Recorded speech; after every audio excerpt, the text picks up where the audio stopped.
the inside of my toolbox, I set up a cigarette lighter adapter to plug in my drill set and all my electrical power tools and anything else I got that's electrical. And then I have 2 USB ports there too, that so my toolbox is powered up. And I'm changing out my light bulbs. I'm gonna put a light bar in here so it's way brighter. But right now I just bumped these 2 wires off here, and you can see that. Well, if I can get them to come on.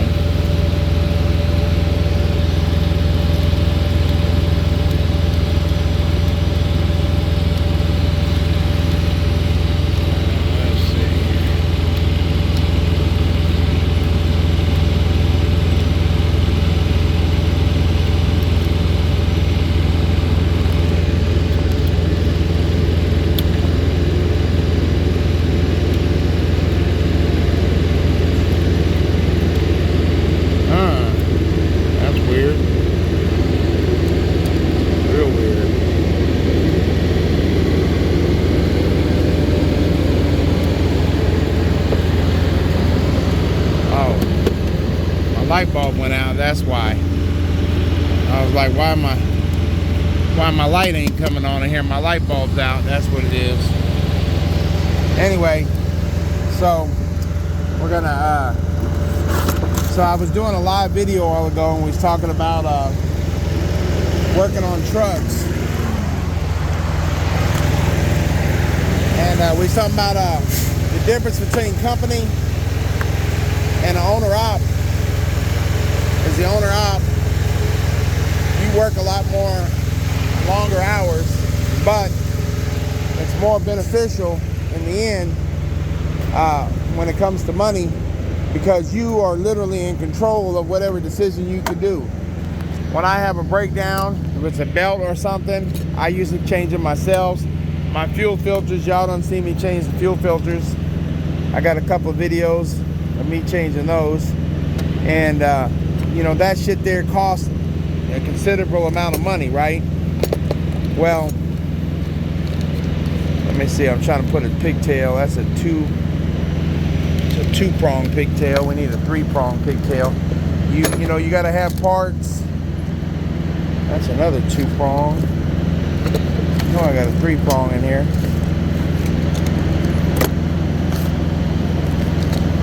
Oh, I got a 3-prong in here. 2-prong. 2-prong. Good Lord have mercy, I got a lot of 2-prongs. Another 2-prong. God damn it. Always.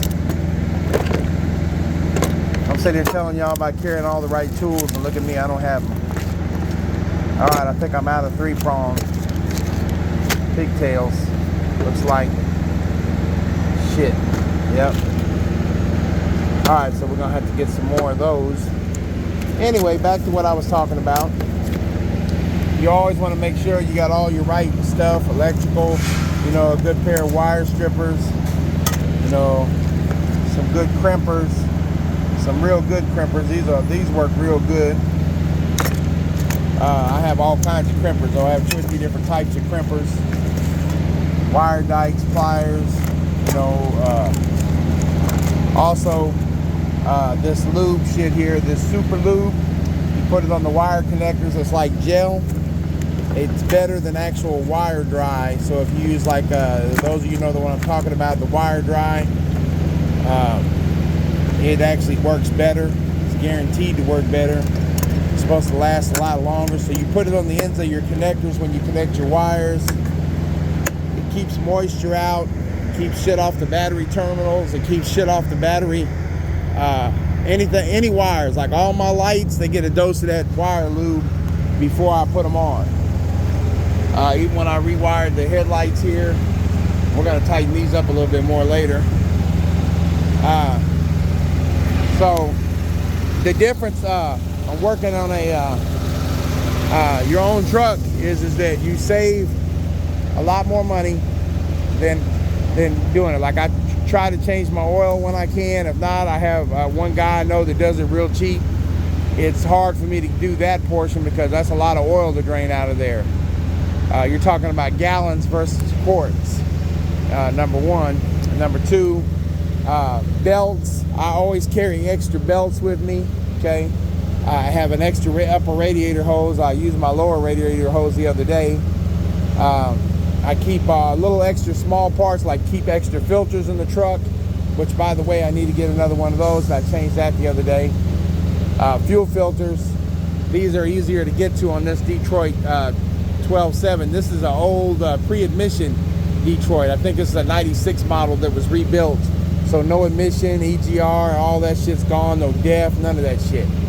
So the only problem with this engine is you can't go to California with it because, you know, it emits emissions. So it's not an environment-friendly truck, I guess you say. It's just kind of like taking a 350 Chevy and taking the Cadillac converter out of it and the exhaust and sticking it in this motherfucker in a Chevelle or something, or a Caprice. That's what it's like.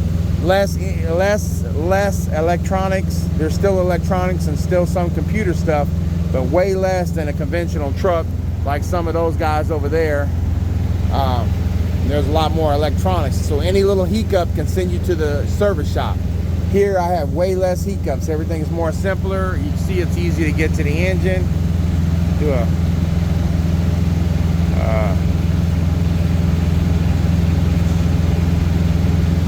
I don't know why I can't get my lights come on.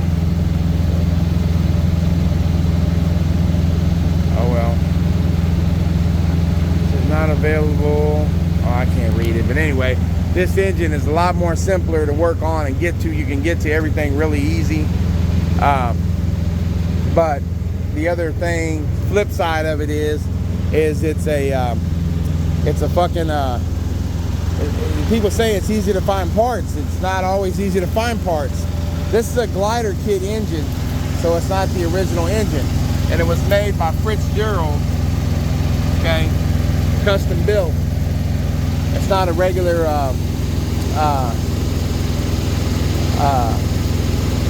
it's not a regular fucking, it didn't come from the factory with an engine. Or sometimes they do come with an engine, but what they do is they change it out for an older engine that actually runs really good and real simple and doesn't have the DEF system and all that bullshit. So I don't have to get DEF fluid. You don't see no DEF fluid tanks on my truck.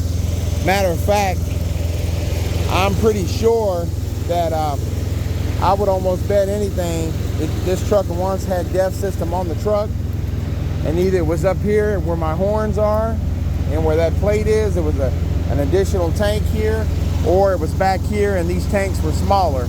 These are 250 gallon tanks.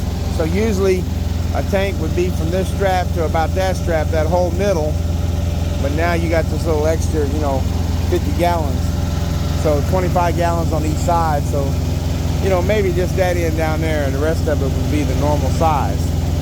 So long story short, this engine is way better. It's more friendlier to me. Less problems, and the problems that do come, most of the time I can work on them. The problem is, most trucks you can give them your fucking your VIN number on the truck, and it tells them everything about the truck, from the engine and everything. Well, not anymore. You give them the VIN number, it tells them everything about the cab and everything that's on the truck. It doesn't talk anything about this engine anymore because this is a different engine. So what you have to do is you have to give them the engine serial number off this engine, and then they can able to pull the parts by the serial number off the engine. Your serial number is usually over here on the side, and I believe this one here was down. Well, I can't turn the light on. There's a sticker here, and I think it's either that one, and I can't see. There's one like there, and then there's another one somewhere, and one of them will have your serial number to the engine. It'll have the serial number, model number, the year it was made or rebuilt, all that stuff's in there. You give them that number off that tag, off that sticker, and you have to tell them that when you call in. They'll be looking up and they'll say, well, it says you got a DD15 in there. No, I got a Detroit 60.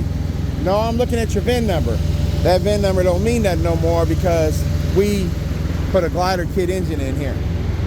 So then they're like, okay, well, and so you'll be shocked how many of these dealers, Freightliner dealers, do not know. You get some kid on the phone who don't know how to find the part. Well, I don't know where we're going to find the part for that engine. Then you have to help them. Well, let me give you the engine serial number, and you can look it up that way. Also, you can call Detroit or Central Power. They're usually in any major city, and they specifically work on this engine. They work on other engines too, but this is their baby. This is their meat and potatoes right here all day long. So that's the benefit of having this particular engine, is it's usually less problems, but there's not a lot of these, so they don't make a lot of parts.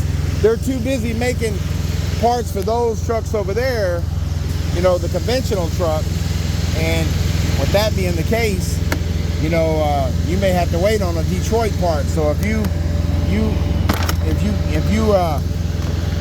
some things you should go ahead and order ahead of time that you know you're going to need, because you'll be saving yourself some time.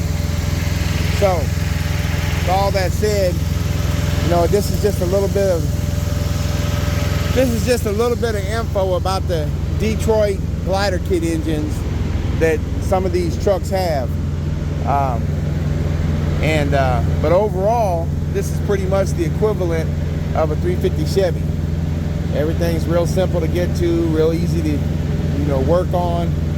The problem is, like I said, manufacturing parts with COVID and everything that's went around here lately, man, sometimes you might be in a bad area. Now, what I did find is down around Mississippi, Missouri, Texas, Louisiana, I found a lot more Detroit parts in that area of the country than I have found anywhere, you know. So, and people will tell you all day long that Western Star is a Canadian truck, so it should be more parts up around the north. Yeah, you're talking about Western Star, but you're not talking about Detroit 60, okay? That's not a Canada motor, Canadian motor, you know. So at the end of the day, you're still gonna have to find them parts somehow.